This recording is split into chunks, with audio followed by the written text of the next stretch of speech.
Welcome to the ArmaniTalks YouTube channel, the #1 YouTube channel for you to level up your communication skills, learn the art of public speaking, social skills, and personal branding to take your message to the world. For today's episode, I'm going to be teaching you how to develop a killer work ethic. But wait, don't run away. I don't mean literally, I mean figuratively. Figuratively meaning, how do you become a killer? How do you become a dog? A person that has great work ethic, you'll notice that it doesn't matter how long it takes, they eventually figure out different fields. And the beauty of it is once you start figuring out how to showcase work ethic in one industry, you can start showcasing it in other industries as well. One of the hardest working individuals in the movie industry is The Rock. And The Rock is someone that initially we knew as a wrestler. He was killing it in the WWF. He was killing it when WWF turned into WWE. And he was breathtaking, man. I mean, he could trash talk. He could have electrifying sports moves. He knew how to engage with the fans. He was a mega brand. Many of us thought that The Rock was going to retire as a professional wrestler. But that wasn't the case. He eventually graduated from wrestling into the movie industry. Now, if you followed Rock's earlier movies, you'll realize that he got a lot of criticism. He wasn't seen as a good actor. A lot of his movies were sloppy, and people thought he seemed too rehearsed. They said, man, The Rock should have just stuck in WWE and stayed in his lane. But that's not what The Rock did. Because you want to know something? When he started wrestling as well, he wasn't always good. He realized that in order to become good, he needed to showcase work ethic. He needed to put in the reps. And all those lessons translated into the movie industry to a point where now, in the movie industry as well, he knew that he wasn't going to be great in the beginning, but he's going to figure it out. And as years have passed on by, The Rock has figured it out. He is one of the mega superstars in the movie industry, and he's acted in so many different films where nowadays, when The Rock is starring in a movie, we watch it. We understand that it's going to be high quality material. But do you see what he did? He's someone that showcased that he was a dog, he was a killer, and he was going to figure it out. Wrestling and acting may not seem similar, but when you have work ethic, everything seems similar. Everything feels like a skill set. And in today's episode, I'm going to teach you how to develop a killer work ethic for whatever industry, whatever skill set that you are trying to master. This video is going to be broken down into 3 parts. The first part, you're going to understand why work ethic is not something that can be taught. It's something that is meant to be discovered from within. The second part is developing congruent work ethic. And the third part is a principle that I call the non-negotiables. If you can understand these 3 key principles, these 3 key ideas from this video, overall, you are going to develop a way stronger work ethic where you know that eventually you're going to figure anything out. With that being said, let's get to it. But before we do, make sure you drop a like right on below because each like helps this channel grow, thrive, and prosper. So from the very beginning, number 1, work ethic is not something that can be taught. It is something that is meant to be discovered. One of the things that I realized is that when others discipline you, you get resentment. But when you discipline yourself, you get empowerment. Discipline is a powerful concept in any sort of self-improvement worlds because you realize that discipline is you pretty much programming yourself. You realize that you have much more power when you are a disciplined individual. Because anything that has matter and energy, it's subject to entropy. Us humans, our physical bodies will age and eventually we will die. Electronics, we can keep changing the batteries over and over, but eventually the electrons are going to stop flowing and the electronics are going to die. Same thing with roads. Unless you're constantly maintaining them, there's going to become a lot of cracks in those roads, which make it difficult to drive on. Anything with matter is high in entropy, high in chaos. When you discipline yourself, you lower the entropy and the chaos. That's what maturity is all about. When we come onto this planet, we're born crying, whining, always throwing temper tantrums. But if you're doing that when you're 35, 45, 50, then you just seem pathetic. You seem like a loser. That's why in 35, 45, 50, etc., your entropy starts to lower and you start to get more mature, hopefully. Which is why, in order to develop work ethic, you have to understand that others can't teach you. They can't be like, all right, you do this, this, and this, you have work ethic. Not how it works. It's something that is meant to be discovered. It is when you light a fire in your internal world, that fire starts to radiate into everything that you do. And like I said with the rocks example, you just need one time to cultivate discipline to a point where discipline feels like the only way of living. And that's when you can apply to other fields as well. Discipline is something that is meant to be cultivated. So you need to look within. You need to realize that your work ethic is something that you will discover, and then begin a lifelong journey to discovering it. So that's number one. Number two is what I call congruent work ethic. Imagine that I want to become the best storyteller that I possibly can be. I set that intention. And right after setting that intention, I go on and I play basketball for 6 hours. Did I show strong work ethic? A part of you will be like, well, in what context, bro? And that right there is the perfect question that you just asked. In what context is the perfect question because, yeah, I did play basketball for 6 hours, and maybe when I was playing basketball, I showed incredible work ethic. I was focused, I was determined to get better, I was improving, etc. But is this what I consider congruent work ethic? Not necessarily, because the main intention for the life is to improve storytelling. So how did I advance myself using my work ethic for storytelling?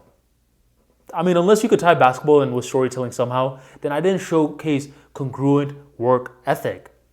For me to showcase congruence, I would have needed to do some YouTube videos, maybe write some stories down, give a speech, etc. to showcase that I have an intention and I'm moving forward in that. That is congruent. And once I've been congruent with my craft, now I could play basketball for however long I want to because I know I got the congruent part out of the way. So you want to ask yourself, what is it that I'm trying to improve?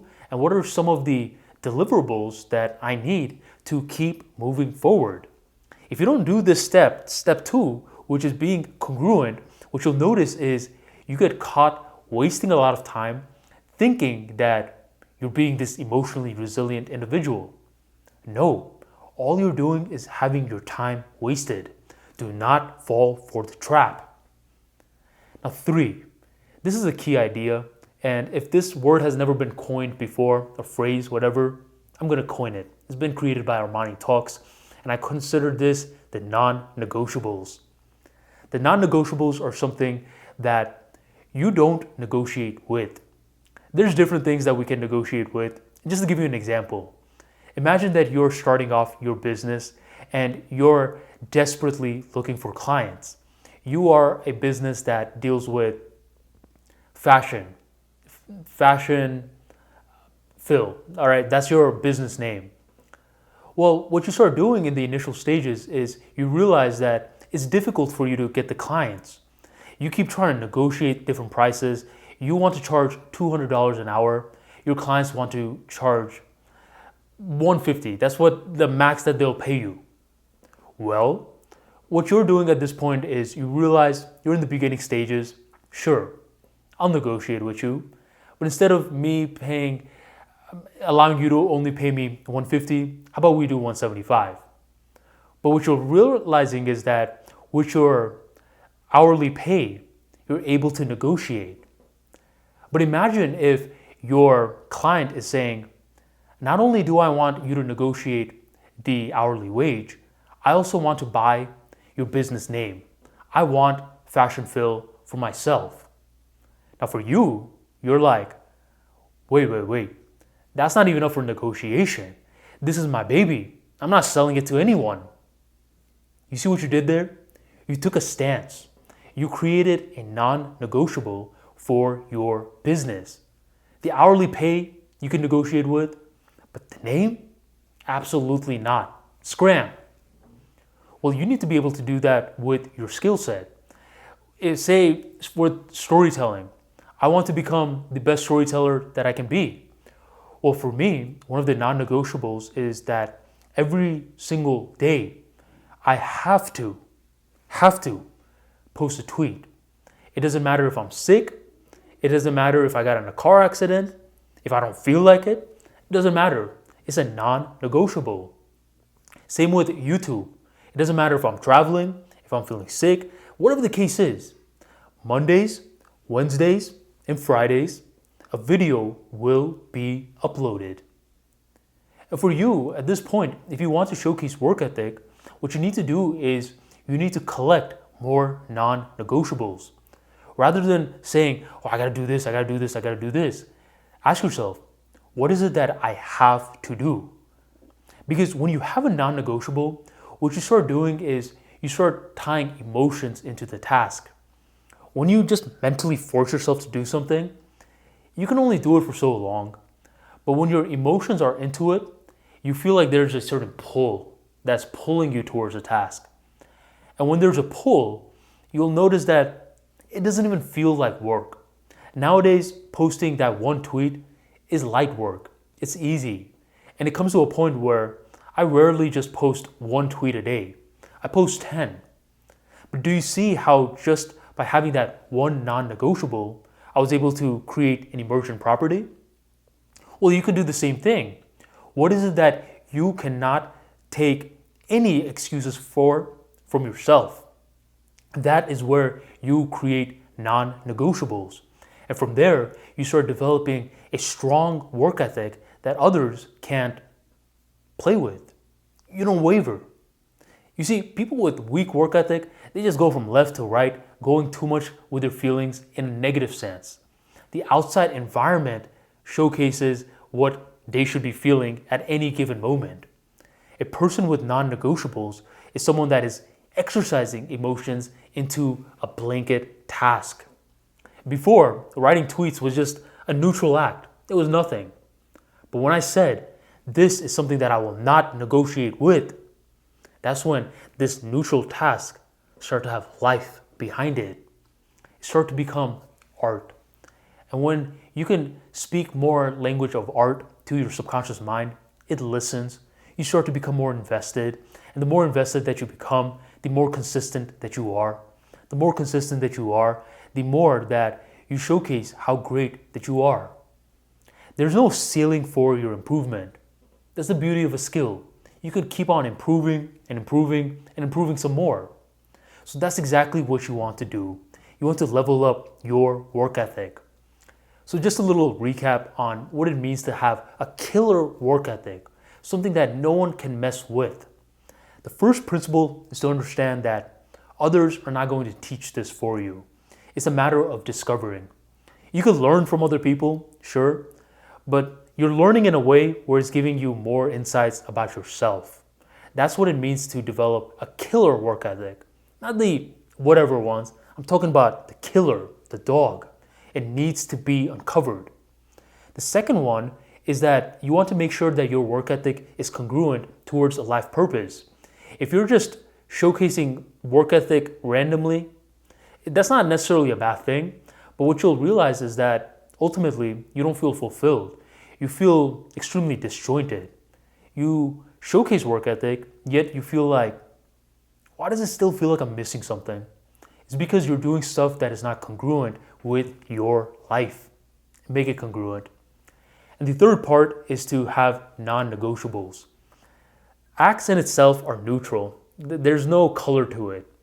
But when you have non-negotiables, where you're like, I'm going to do this act, it's not even up for debate.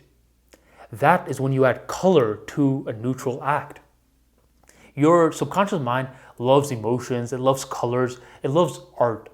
So if you can give it art, that's when you start showcasing work ethic that others can't even play around with. They're over here trying to logic with their subconscious mind. You are speaking the language that it desperately wants to hear, the language of feelings and imagination, and these two are what makes up art.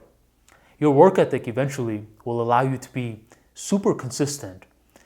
When all the dust settles, you'll realize that it's the consistent ones that always survive. Nowadays, there's a lot of mantras being pushed around saying traffic is king, content is king. No. Consistency is king. And the only way that you get consistency is by pouring the gas of work ethic within it.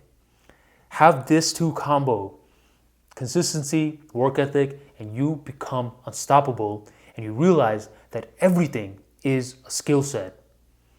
Thank you for joining the ArmaniTalks YouTube channel. And if you want more practical mindset hacks, tips, and strategies, make sure you check out my book, The Level Up Mentality, in the description box right on below. Thank you, and I'll catch you on the next episode.